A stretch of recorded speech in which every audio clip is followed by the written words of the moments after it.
This week I'm announcing the vegetarian lacto-ovo meal plan for the week, and I'm cooking 3 recipes from that. We're doing roasted courgette hummus, seed crackers, and a charred halloumi and roasted red pepper salad.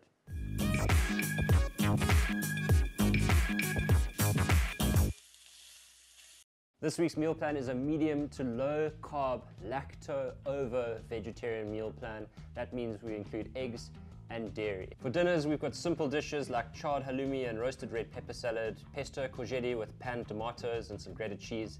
Lunch is made up of things like some supper leftovers, my favorite hearty vegetable soup, and of course our epic roasted courgette hummus with our famous seed crackers.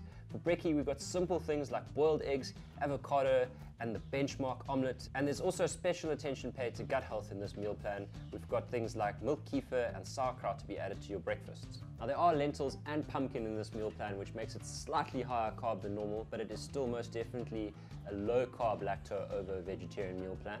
All these recipes are from my first book, Real Meal Revolution, and they're all available in the online program, which you can join at realmealrevolution.com, and all that information is in the links below.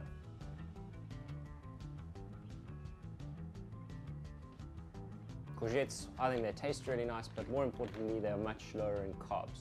First thing we're going to do is get our courgettes roasted. So we're going to cut them into big chunks, pop them in a bowl, crack of salt, good whack of black pepper, give them a good whack of oil, toss them around. You want to give them a good coating of oil so that while they're roasting in the tray, they're getting nice and caramelized on the edges, and you're going to get nice little bits of roasted flavor coming through there. Drop them into a tray lined with foil. Why do we line it with foil? Makes the cleaning process a lot easier. And we're just going to roast these at about 180 for 30 to 40 minutes. While those courgettes are in the oven, I'm going to show you a little trick to add extra flavor to this recipe. The recipe says you've got to add everything together at the end and just whiz it up and leave it to infuse.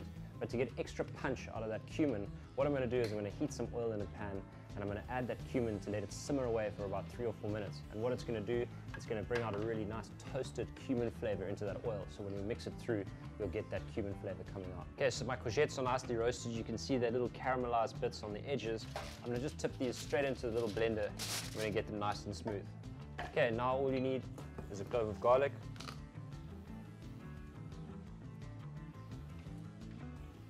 Now you can stop it halfway if you like. If you like it slightly more chunky, that's up to you.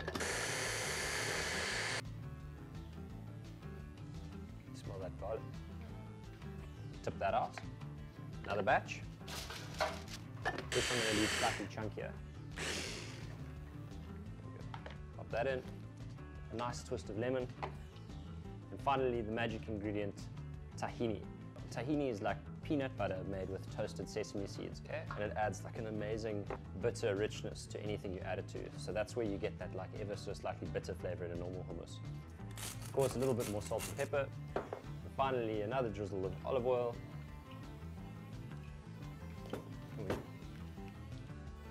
Don't forget the magic oil. I'm gonna mix that up and just check the seasoning. Yeah, that's perfect. We leave this in the fridge for at least an hour to infuse.